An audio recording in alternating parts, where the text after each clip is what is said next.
Welcome to the Cal Zone, your place for discussion and exploration. Today we are going to discuss about the future of Sonic, and my guest today, Crash, is a huge Sonic fan, along with a Crash fan, obviously, and I would like her to go over some of her background with Sonic, if you would, Crash. Okay, well, how I first got introduced to the Sonic series was surprisingly through the anime Sonic X when it was being aired on TV in the US. I eventually got into the Sonic series in 2007, starting with Shadow the Hedgehog.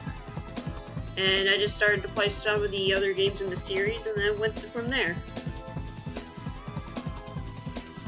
Did you play the storybook stuff? No, I did not play the storybook stuff. In a sense, to put it, you've played more of the modern games than the adventure kind of era of games. Yeah, I've played more so close to the adventure era. I haven't really touched most of the Sonic games since Colors, to be honest. And that's probably because of change in the direction for the series kind of did turn me off a little bit. Yes. Yeah, we are definitely going to get into that as well, for sure. So, if you have watched my previous video, you get a general gist of where I am with the Sonic series. To summarize it right here, I kind of followed everything. I started with Sonic 2, and never really left since, in a sense. But yeah, so right now, as everybody knows, you have to go through the usual preamble that the Sonic series is back in rough waters again, and nobody's happy. And the next title is a racing game, which is not the worst thing in the world for sure, but it's something. Yeah, it has good ideas, and the other thing I would like to highlight right now and maybe get into a bit is right now, I'm sure as you know, Sage is happening right now, but I'm not sure if you're keeping up with the footage and stuff, like how the fan games do it and stuff. Yeah. Right now I've been noticing that lately there's been a project from the fans to, I want to say it was something to do with Sonic 06 or something like that. It was a project or something. Yeah, you mean the Sonic 06 Unity project, yeah. I know what you're talking about. And I need to look into the video myself, but it looks like they're at least the people who are doing the fan games are at least, for the most part, at least trying to make a good attempt on 3D. Yeah, I think what I'll do is, I know this is a bit off topic, but I'll go a few of the games that interest me and describe them to you, and you just give me your thoughts while I'm going through it. So let's start with Sonic 06 Unity, as you suggested. So I saw it and I was watching Some Call Me Johnny play it and stuff, and he was kind of completely thrown off because it's Sonic 06 with accurate physics and like no brokenness. So it's really hard to like break off from your old habits and things like that. But it's really good. It's really interesting. So in a sense, we could see a Sonic 06 that is good, but the progress is kind of slow. But I think it's one of those things where it's just a wait and see. As a game developer, yeah, they're getting to grips with the engine. Yeah, You're saying? It looks like in the long run it's gonna be let's wait and see what happens. I'm really rooting for these guys just to see how well the fans can do with a 3D engine like that. I mean, like I think you just mentioned that you didn't like the change in direction and all that, so it's the closest thing we can get to a modern adventure game in a sense, right? Yeah. The other one, I think this is probably the last one I'll talk about from Sage. It's called Sonic Islands, and everyone knows about Sonic Utopia in the sense that it's an open world physics platformer of Sonic, but Sonic Islands kind of takes it a bit even further in a sense, because what I call it is Sonic Breath of the Wild, because even though Sonic Utopia was open world in a sense and you can go any direction, the thing is it didn't have pockets of areas where it challenges your platforming skills and things like that. And Sonic Islands, yeah, does have that. So you could go off in a certain direction and you find this loop and it launches you up and you can go into the air and land somewhere on top. And there's all these pockets of areas and it's more level defined than Utopia. And I think that's a really good step for the Sonic series in a sense, yeah. As I said, anybody who's willing to put their effort into trying to do something in terms of the 3D games, in terms of fan games, I will root for them. I just hope it turns out well. Unlike some other. Yeah, it's just it's really frustrating because it's nice to see fans taking out the mantle, but it feels like fans shouldn't be the ones taking up the mantle in the first place. So that's really a big hurdle in a sense. It is a bit of a hurdle. So now to bring it back to the main series in a sense, like I've watched a lot of panels and stuff, and like people are trying to tell Iizuka like they want fans to influence the next 3D Sonic game, and like he doesn't get it because he thinks like what he means is mania and it's happening, but that's not what people are trying to say, and there's always going to be a communication gap for sure. That it has been since 1991 or 2. So it's really frustrating because to kind of sidetrack again, I'm sure you heard of Rodea, right? The Sky Soldier. I believe so. I think. Yeah, it's the Yuji Naka game he made, and the publisher kind of destroyed in a sense. But the good news is that you can get the Wii version with the Wii U version, so that's the original product.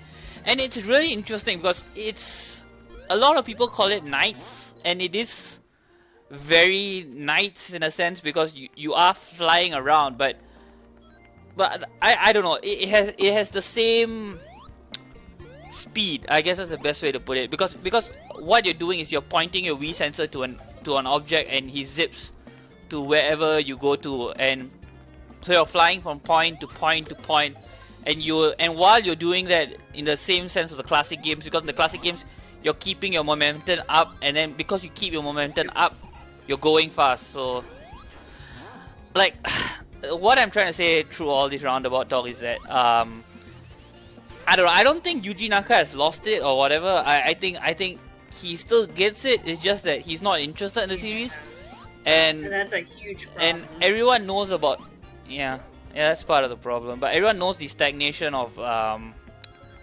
Iizuka and all that, so it's still really hard to tell what they're gonna do next, but we'll see. At least they have Mania to stand on, but I'd say from what I can tell, in terms of whether or not Sonic has a future, it certainly is. There certainly is something there with Classic, for certain. Modern, I mean, it's gonna depend on how well these fan games are currently in development and Sonic Team Racing go. Yeah, absolutely. And to add to your point, a long time ago, Skyward Wing, another YouTuber, he put up a video, and a lot of people kind of shrugged it off, but like I kind of feel it even more now, because his concern was with the success of Sonic Mania, would modern Sonic continue, and that he wanted modern Sonic to still continue existing, and would people all flock over to classic Sonic and forget about modern Sonic, and would modern Sonic games even exist, was his like huge concern. And it's hard to say. I don't think, I mean, they've reassured us that he's not going away, and Sonic Team Racing sure of course reassures that, but I feel like my point I'm trying to make is it's a distinct possibility that we might be getting like a Sonic game once every 3 to 5 years, and the danger with that is that at the end of the day, I don't mind the extended period of time, sure, but if you're getting bad Sonic games every 3 to 5 years, I would rather not, you know what I mean? So now to move on to Sumo Digital's baby right here, Sonic Team Racing. Before we begin, I'll just give some background on the development of Sonic Team Racing. So Sonic Team Racing is not made by the Sheffield studio of Sumo Digital. It's made by the Nottingham studio of Sumo Digital, so it's completely different people. It's a fresh team, and in fact, I saw some of their hirings a bit before, ahead of time. So they were looking for people and things like that for the game for sure. And I don't think it's the worst game ever or something like that, but it's good points. It's for certain. Yeah, it has good ideas, but it's very concerning, and this kind of relates back to Sonic Forces, which I don't think we'll talk too much about here, but I feel Sega has lost touch. Even if they have Aaron Webber, sure, like he's everyone's like favorite guy, sure, but like they've lost touch on how to market a game before release. Like it's been so bad, like with Sonic Forces and Sonic Team Racing. I think that's a huge problem because a game sales is mostly dependent on the release week and month. You know what I mean? That's for definite certain. But how did you feel about let's start with Forces in a sense. How do you feel about Sonic Forces like pre-release marketing? Just you're not talking about the game itself, but just the marketing. Good ideas. And I was like, okay, I'm actually looking forward to this. See the created avatar, I'm like, okay, this is a little bit of a step down, but I'll see how this one goes. And then I saw the game you're cutting up a released. While I was watching a playthrough with my boyfriend, Mysterio Man, and holy cow, was it a hot mess. Especially in the writing department. Yeah, and the writing department, that's where it could have actually succeeded, even if the gameplay had kind of sucked. But the problem is they were hiding so much from us, and I feel like this was an executive order so that they couldn't show us the game. So like they showed us bits and pieces to get fans on board, like the Infinite Song, like create an avatar and things like that. And that's why, like, I know games usually hide story, but like we literally didn't know like anything before it came out. So I feel like there was no confidence behind the project for some reason, and that's really weird, because if you look at the marketing for Sonic Mania and Forces, I guess both, you see Sega proudly presents on it, and for the first time fans felt like, okay, Sega has confidence in this project, they're gonna like pull it off and stuff, and it's just confusing. Yeah. Move to Sonic Team Racing. Do you think they're doing a better job with the marketing of Team Racing? I think slightly, but they definitely need to step it up a little bit, in my personal opinion. More like, show off a little more of the gameplay. I'm more curious about it. No, I mean, why do you say that it's slightly improved? Like, we got to see a little bit of the gameplay of what it's like, and it's very interesting and all. I do like the team mechanic that they're going for. Last time I even saw a mechanic like that, that was like over a decade ago with Crash Nitro Kart of all things. But it's definitely an expansion on that mechanic. Now, I don't know whether or not that's going to result in you getting more items or what, but that's definitely... let's just say, it's definitely giving me vibes for that particular game. Even the story's giving me some vibes. Oh, that's interesting. The story is, I don't know, I mean, I'm not expecting any great traits, I'm not expecting much from a racing game, let's just be blunt. To go off slight tangent, in a sense, I don't know, I feel mobile games have influenced video games in a bad way, and I think that's kind of in the presentation of the story as well. Like, yeah, because we are having talking heads again, and I don't know, I'm alright with it, if they have like the important scenes in CG and stuff like they did with Riders, but my hopes are not up because the development looks like it's being on the fast track, because like they're still not confident enough in Gamescom to show us Rooftop Run and Ice Mountain, like footage of it, like full footage of the track. You know what I mean? Yeah, and like I understand like you don't want to show early footage and mislead people and all that, and it's Sonic, it's a sensitive topic for sure, but my problem with that is if you have 3 tracks, right, you can't show us 1 track, keep quiet for months, Exactly. and then have 2 tracks playable, yeah, exactly, and then not show us anything new again, and characters are fine, but at the end of the day, it's gameplay, you know. The one good thing I did hear is that my concern with, because Planet Wisp, if you remember, wasn't a remix of Planet Wisp, which is weird. So I got really concerned that they're not remixing tracks, and from what I heard, they actually were remixing Hollow Scar for Ice Mountain and Rooftop Run, of course, for Market Street. Yep. So I hope it's good. Yeah, I'm hoping it is good, and not just meh again. The problem is, what I'm concerned is about, we all know Jun Sune is a guitar god, but like, I think that's a double-edged statement, because I don't want all the tracks to be kind of guitar we have some soundtracks, you know what I mean? In there. I know some people like that, and it's kind of like, I hate to sidetrack back here, it's kind of like the City at NT in their sense, where they actually have multiple genres for rearrangements that they do. Like, some of them are more, definitely more orchestral, some of them are hard rock, some of them are more techno, even.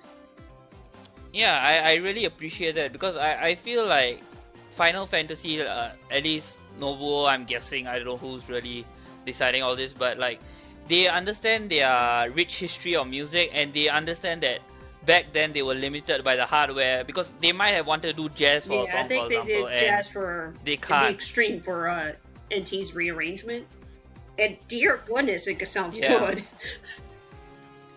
Yeah, because when you take something that's chiptuned to modern, it elevates it so much more than before. And yeah, that's a really good point. I would really like to see that, but I'm not confident in Jun Soi being a composer. Like, he's a good musical contributor. I've seen his work for sure, but as a composer, I don't think his track record shines per se as well.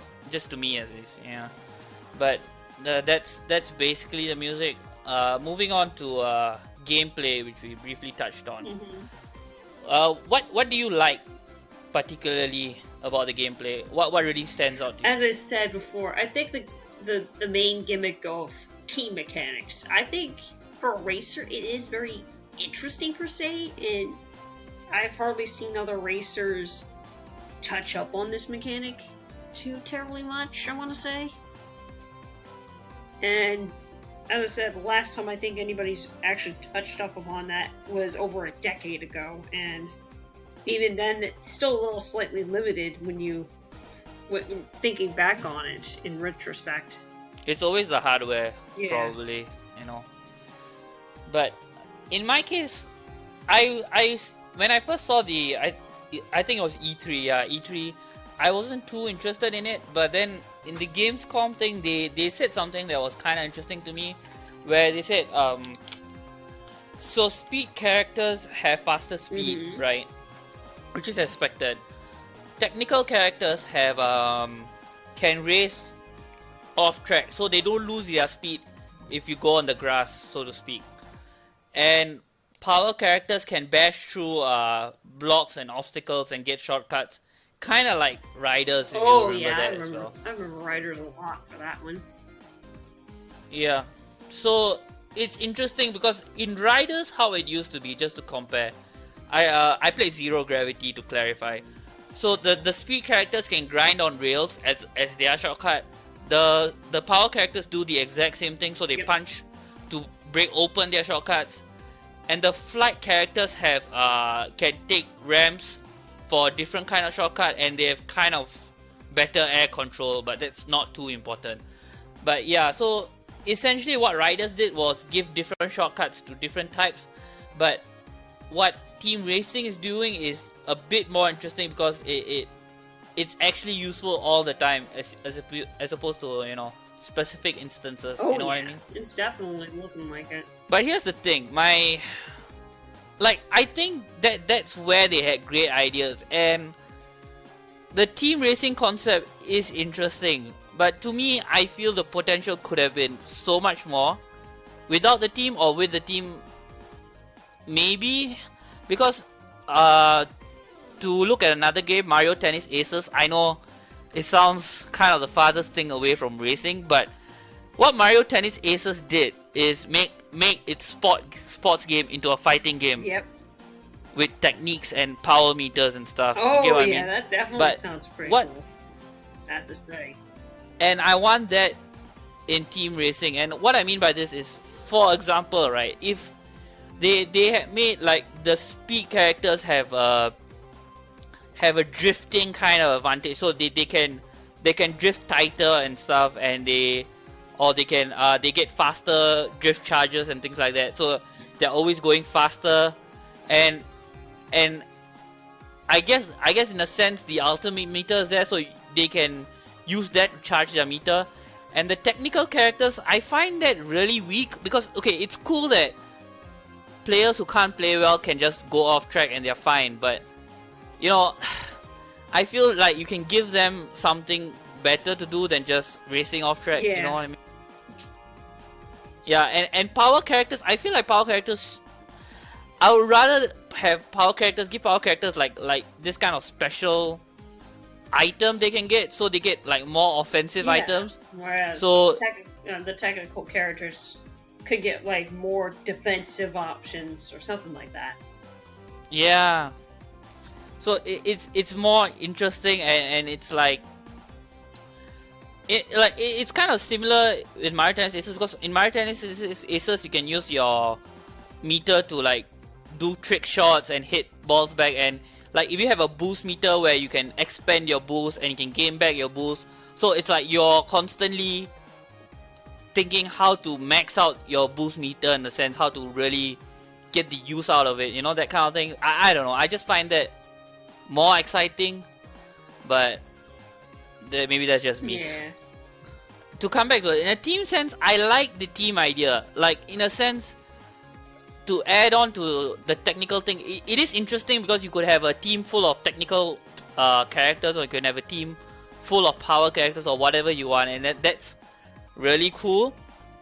But like, the question comes back, like in Splatoon, it's a team-based game, but they always keep you coming back and playing, right? And I know it's a Sonic game, and people are going to play a Sonic game as long as it's good, but it makes me like question how are they going to keep the replayability and the longevity of the game, you know what I mean? Most definitely. I mean, I've certainly played a few games that I feel like Riders, both Zero Gravity and the original, have some good replayability value, and I'm a little worried that this racer may not have as much of a replayability value, and replayability is what kind of extends the life of the game, shall we say.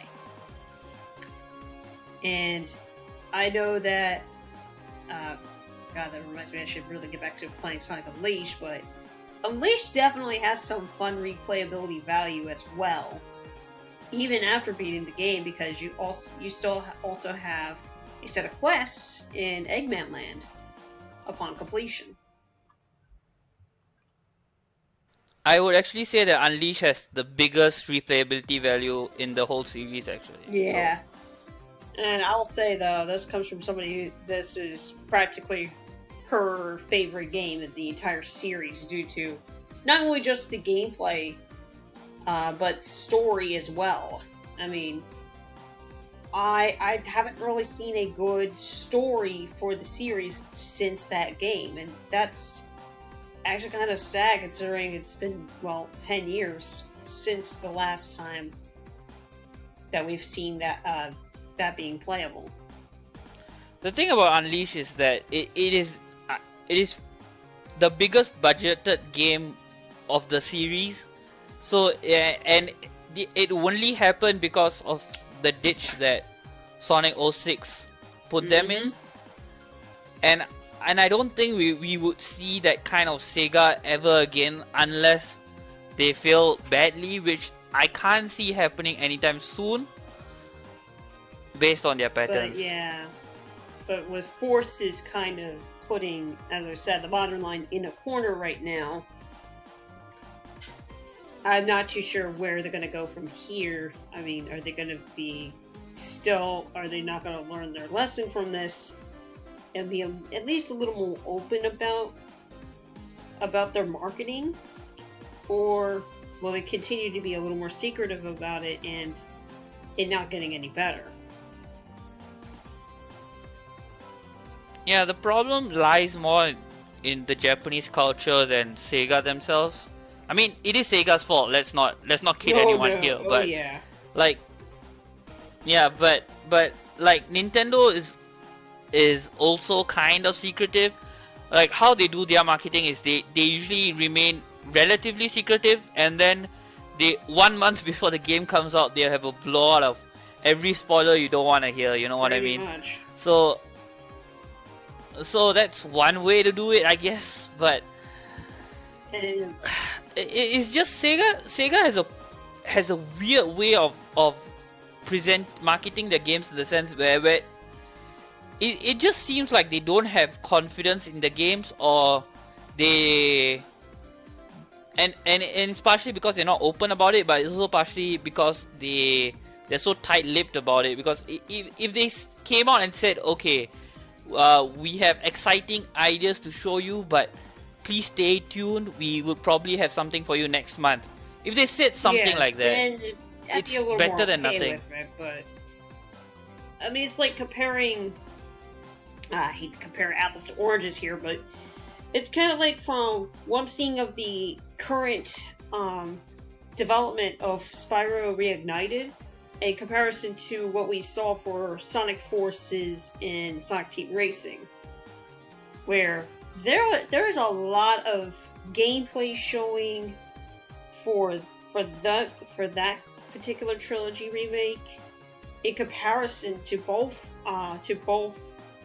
games combined here. Because I mean, for what we had for Sonic Forces, we had like I don't know, I don't recall the total, but was it like about 6 to 10 times we actually got to hear something about it? I mean, it is a remake, comparing a remake to new games, but I get your point at the end of the day. Yeah, sure.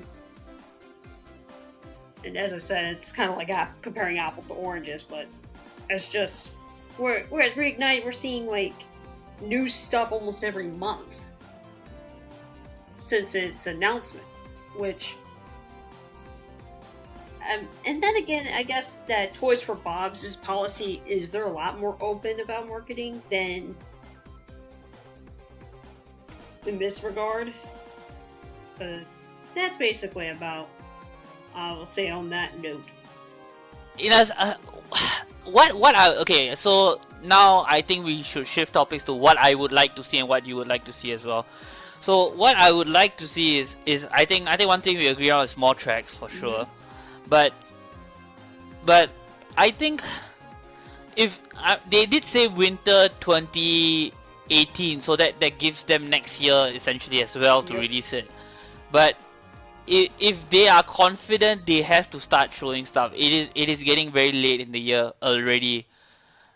We are entering September and October very soon as well. So if they don't show anything and have radio silence, it's really bad. And like I see Aaron Weber promising stuff and saying stuff a lot, and it's so frustrating, annoying. Like I'm gonna come out and say, like, I don't love the guy as much as everyone else. And what really frustrated me is the very first footage of Sonic Team Racing, if you remember, wasn't even the full logo. It was just the R, right? Trying to trick everyone about. Yeah, it was trying to trick everyone that this had something to do with Sonic R, which has nothing to do with Sonic R. But it would be a busted. But it was so dumb because. Yeah, it was so dumb because it was like Aaron Weber was hyping this up like so much, and all we see is an R and a car starting up, and it was nothing, like effectively nothing, because the leaks of course got ahead of them, but that happens to any company, that's fine. But it's just that if you're gonna hype people up for something, you should give them something than nothing. Yeah. And I mean, it's like, it's 2018. People are going to want you to be a little more open. Heck, even Capcom's being a little more open about some of their games that are currently out that they're still developing more content for. Like Resident Evil 2 and Mega Man 11, there's more marketing for both games than Sega's been doing for at least the last few Sonic games. And that's actually a little concerning. That's the thing, to bring it back to Sega in a sense. It's really weird because all they have been churning out is Yakuza, Sonic, and their PC line, essentially. And it's not super impressive or anything. Like, you could, I guess, count their Atlas stuff into Sega, but that's still being run by a different company. Sega is just paying for the lights, basically. So, like, the slight bit of hope is from their recent statements that they will revitalize past franchises and stuff. And there has been proof of that with the recent surprise Streets of Rage announcement, which came out of nowhere actually. But yeah, is this something you want to see? Like, particularly, like, do you want to see them diversify back into their old franchises? I mean, that's a pretty decent idea. Yes, it's also, as I said, I think at this point they are looking to either put the Sonic brand into hibernation, or possibly this is probably a potential scenario where they could potentially sell off the franchise in order to get back to diversifying with their other franchises. Once, I kind of doubt that, but and I understand that. I mean, it's just, with the future of the series, it's, while Classics, it certainly has a bright future, Modern's looks pretty bleak right now. And this is coming from somebody who had to deal with, like, literally nothing for Crash series for about 10 years. So, and there was a myriad of fan games that resulted from that 10-year hiatus. And some of which I would recommend to go check out as well. Oh yeah, there's this really good. I was watching this Crash game on Sage. The animation was amazing. It was really good. There are definitely some really good Crash games. But to kind of bring it back, because to me, I would rather see Sega diversify into other games for sure. As a fan of those games as well, but.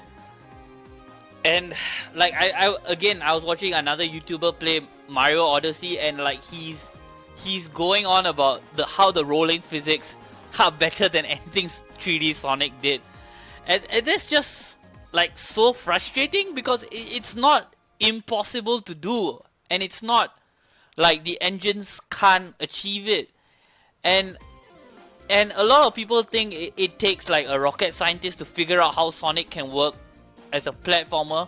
And yes, it's not the easiest thing to do. It's really hard to make a fast platformer, but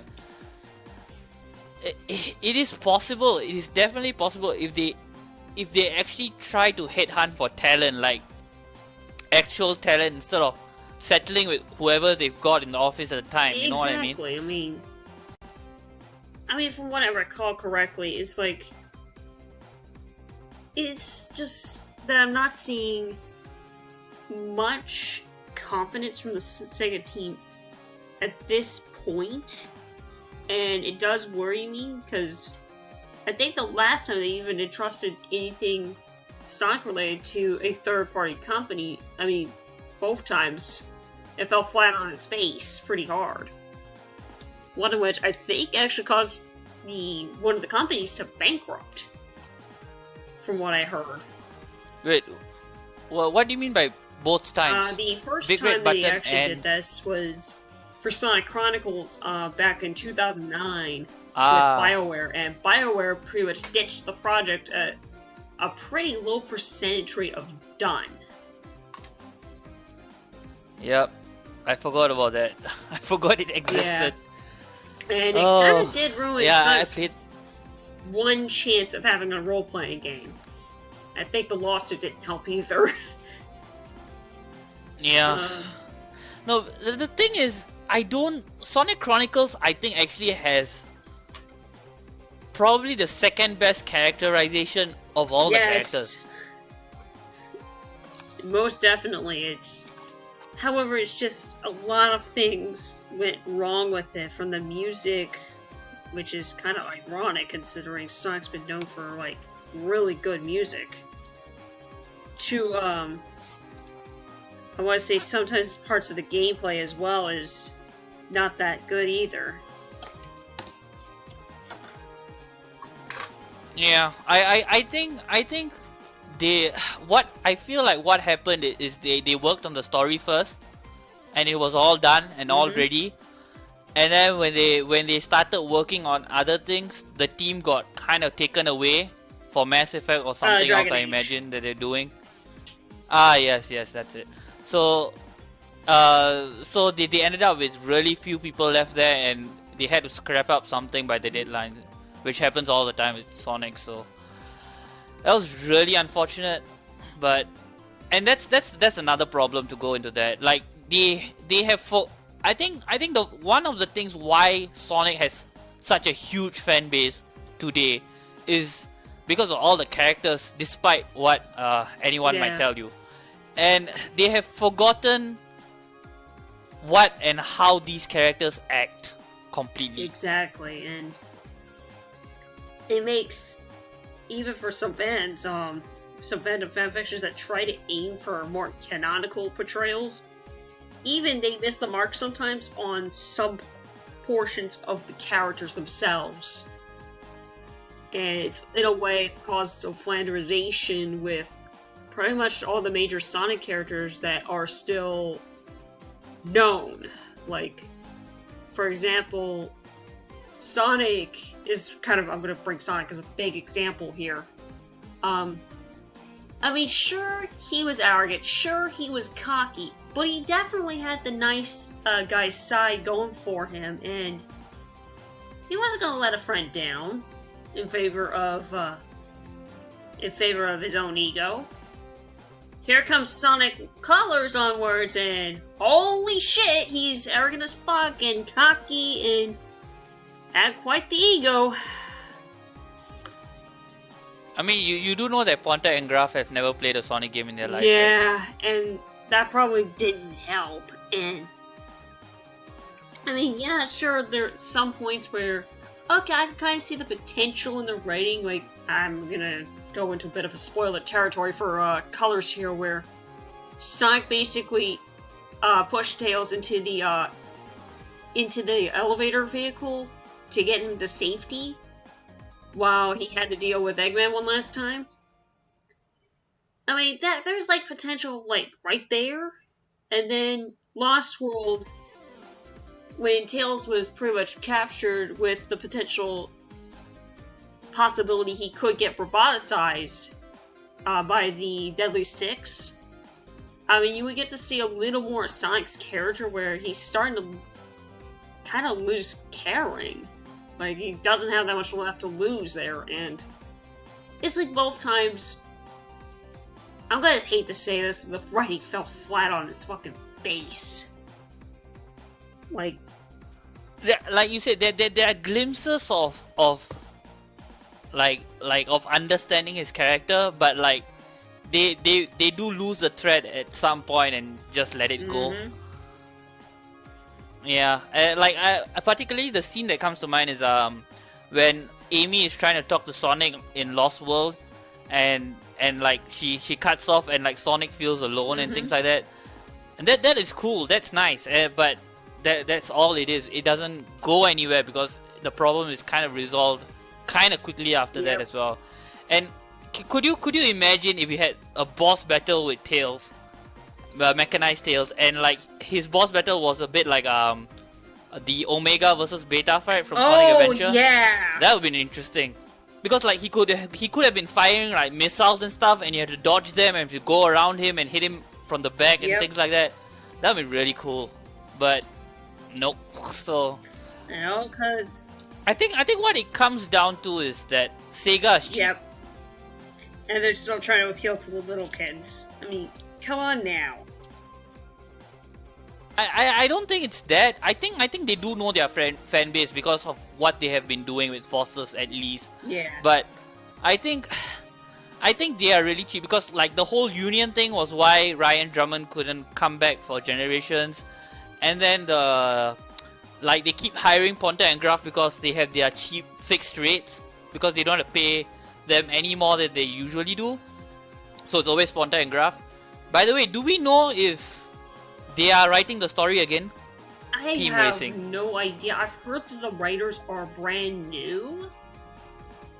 Oh, that's... Which, as I said, I don't know if it's those two again or if it's someone brand new. I've heard rumors that it could be potentially a brand new set of writers.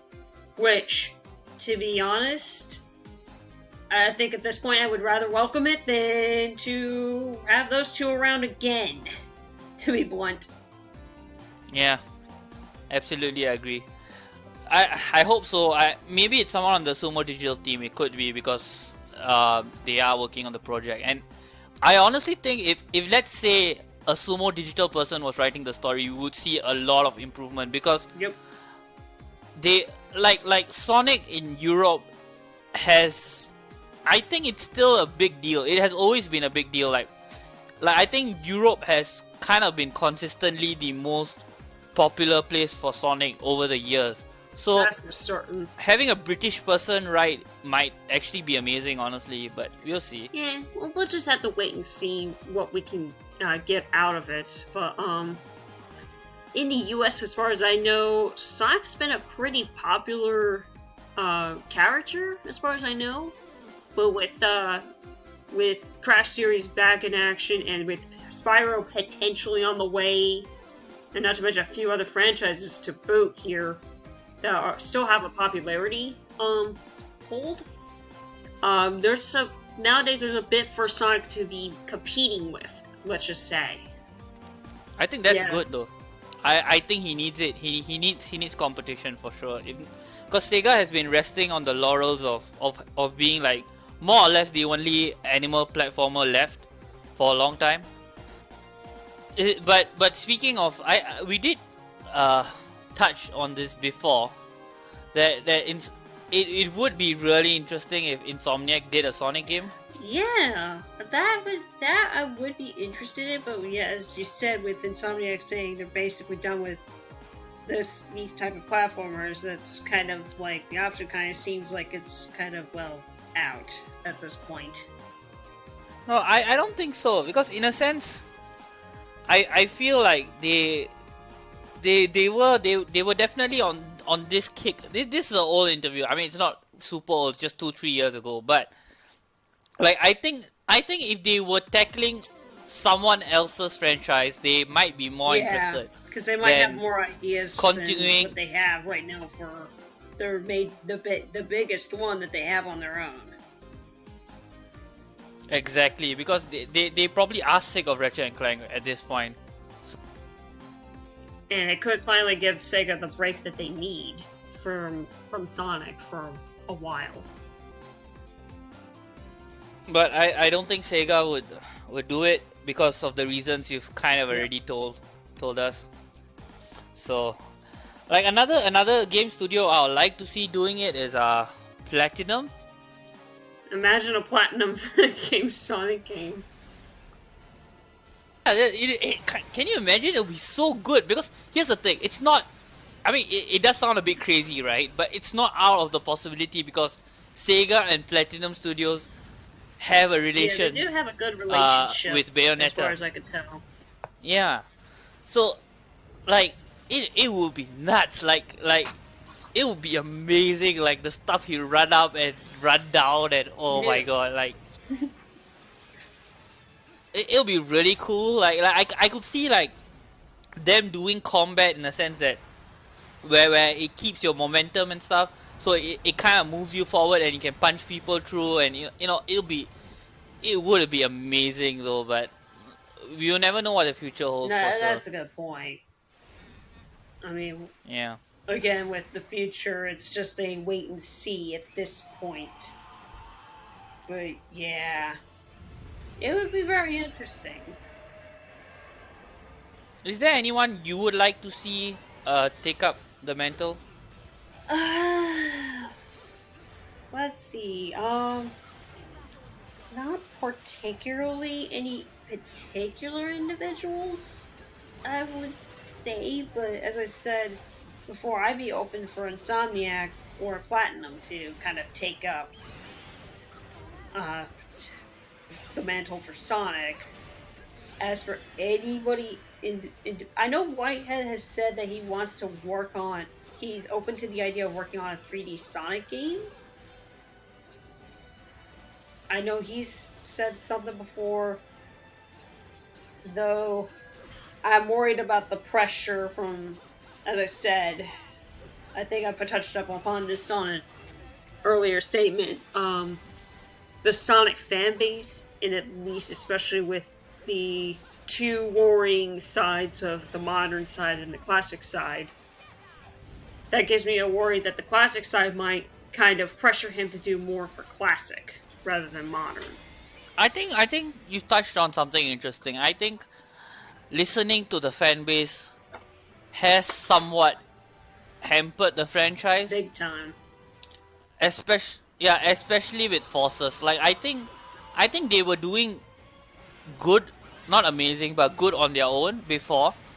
Like even with Lost World, even I would say. But I think this lack of direction and what to do and all this, they really, I don't think, like people say they need fresh blood, they need new talent, and I'm not 100% sure that solves the problem. That's why I haven't suggested it. All I've suggested is having new studios come in with full force and work on the projects. Yeah. You know, just have a fun kind of a game design exercise in a sense. So we were talking before on how we would like to design Sonic just for fun and stuff.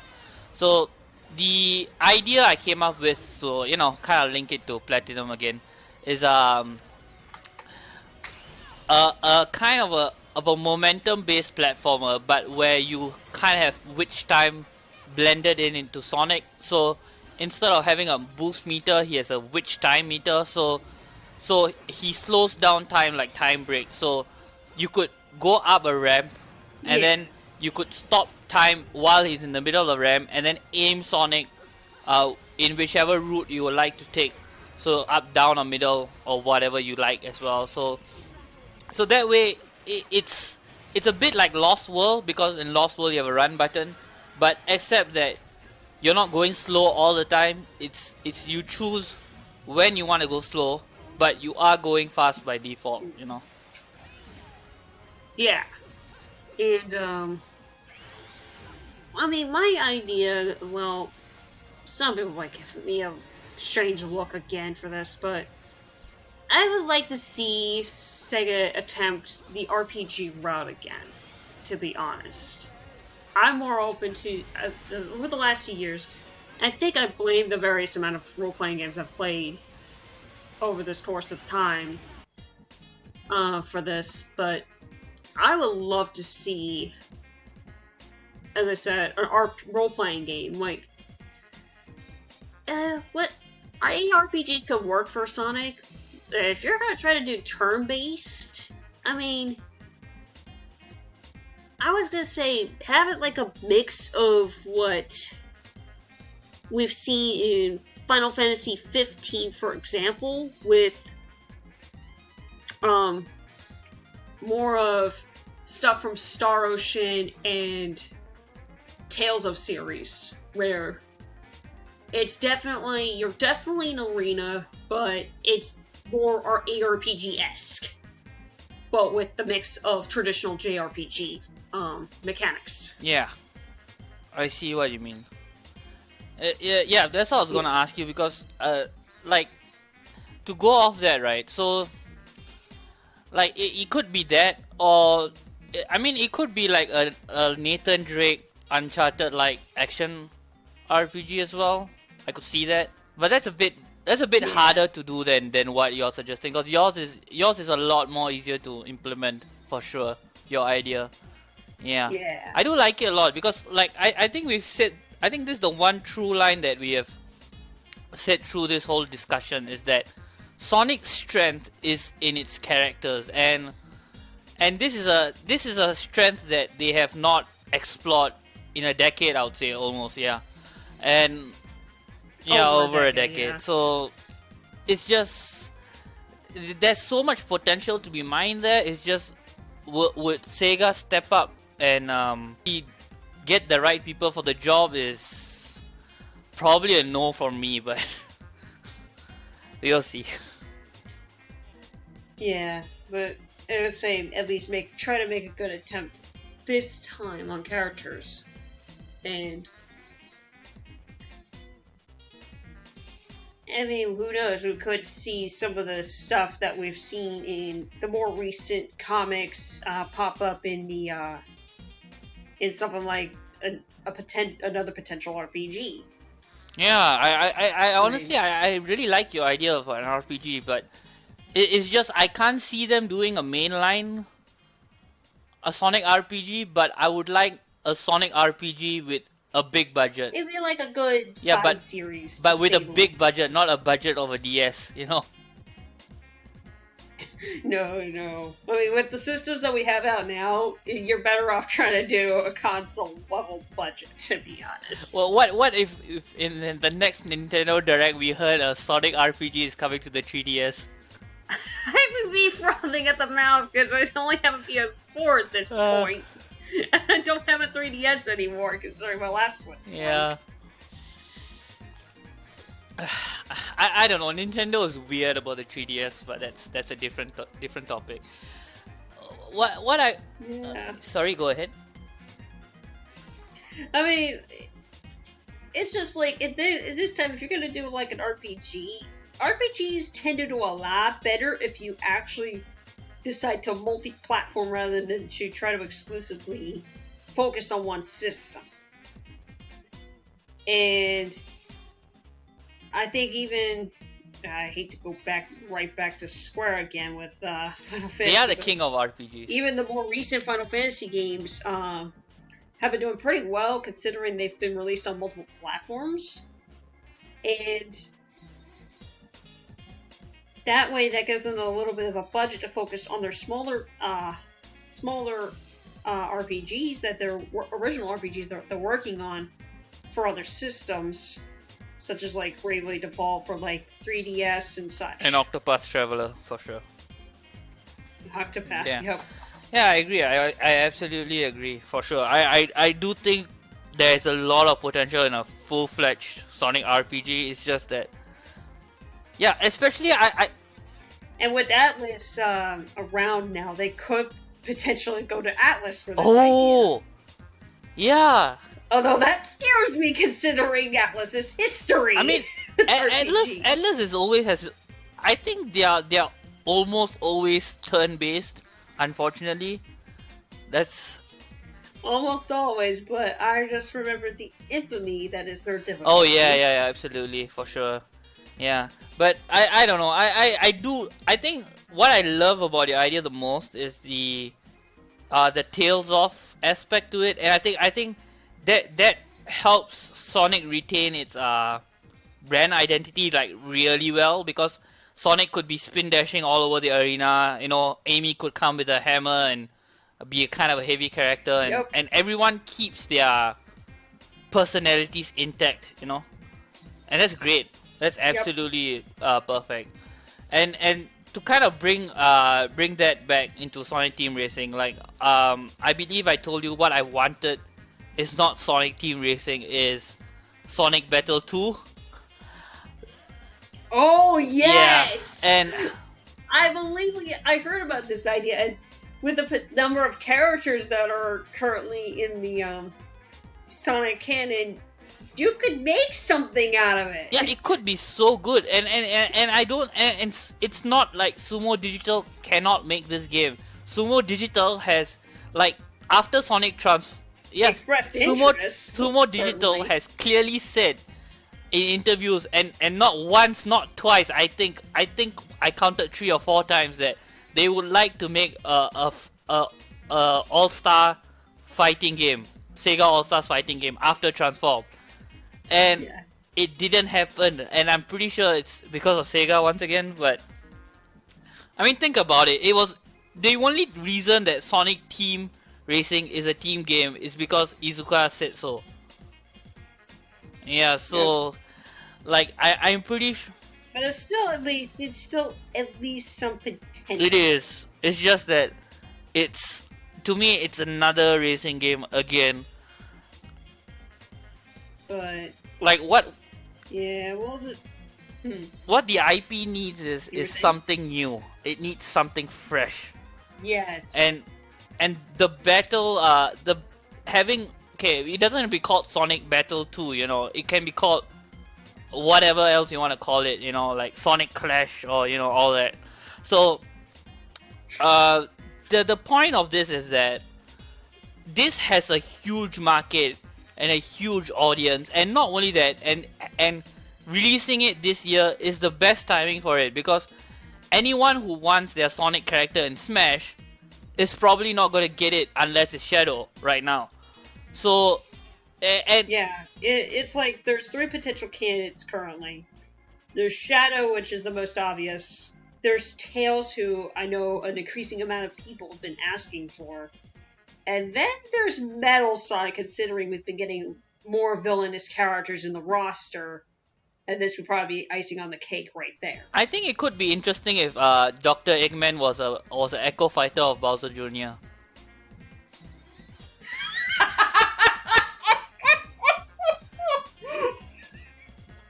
Oh my god.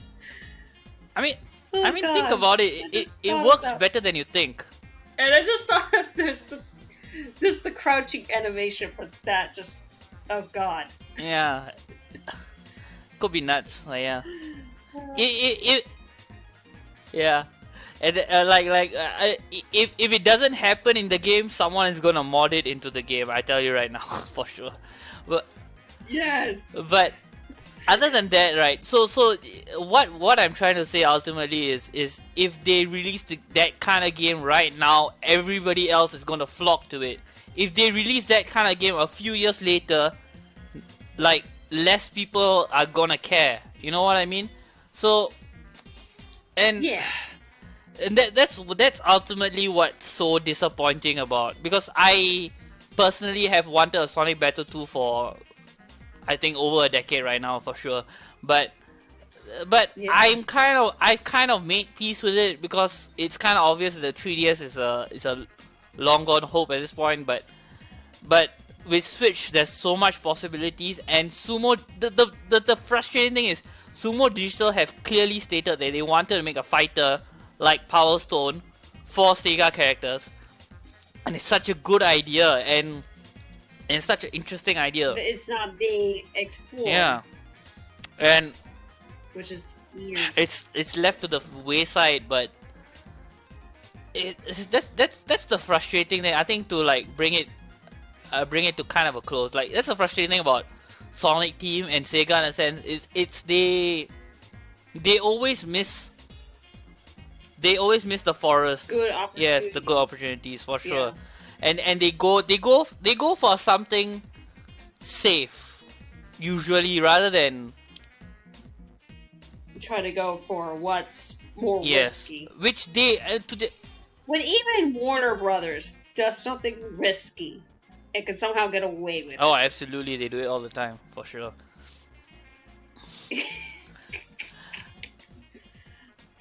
I would like to clarify that I don't want to see a Sonic 2D fighter. Like, that's not what I want to see. I would rather see a 3D fighter, like along the lines of Tekken or something. But The more like an arena fighter than a 3D fighter is what I'm like. Battle 2. I mean, that's the best way to put it, right?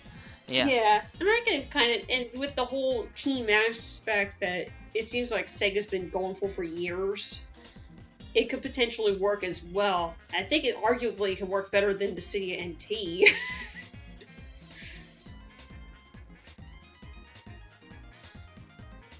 It's fun, but it's like, it's lacking the single player content experience, sad to say. I mean, one other thing I would like to see for a Sonic game, that would be a good idea, but with Streets of Rage on the way, I think I'm going to put this on the wayside for right now. I'd like to see a Sonic beat 'em up. Beat 'em up for Sonic. Yeah, actually speaking of that, have you played Dragon Boy, the new one?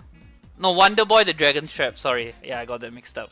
Yeah, I don't think I have played that one. Okay, so it's to just clarify it for the people.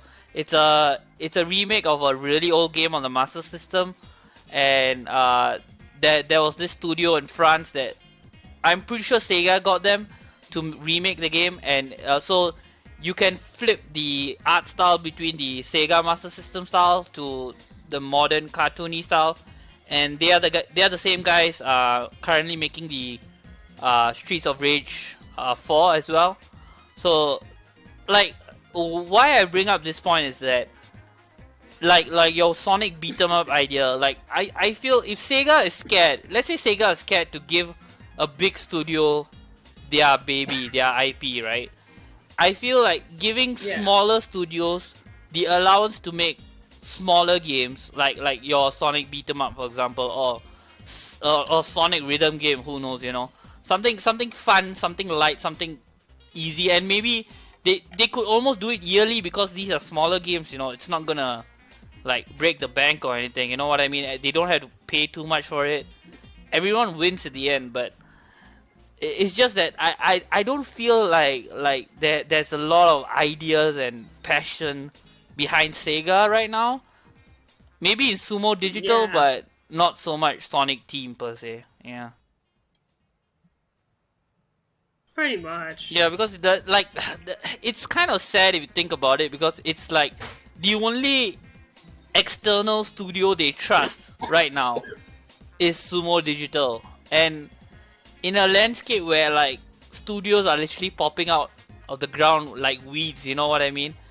It's just pretty much. I don't know. I feel like there is so much they could explore. They could do like with.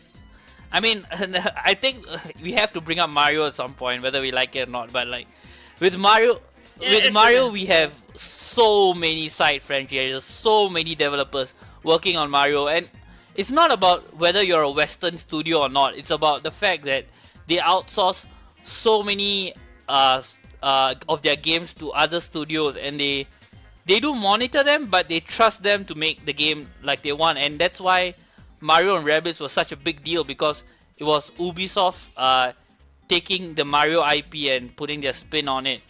So what I'm trying to say is big Japanese companies can do this. It's just the question is now, will Sega actually do this and like pay attention? Which is very hard to say. Yeah. But with the Streets of Rage thing that happened, because like I assumed that the Dragon Boy thing was a one-off thing, like they got them for a project and that was it. But surprisingly it's not. So I don't know, the future doesn't look great because of forces, but I think there is potential for sure. Most definitely. Alright, so with that, let's wrap up this discussion. So thank you for joining me for this discussion, Crash, and We will probably do another discussion in the future. We will save the topic as a surprise. So this is Kallion signing off, and Crash. And this is Crash, Speed 2007, signing off for, well, right now.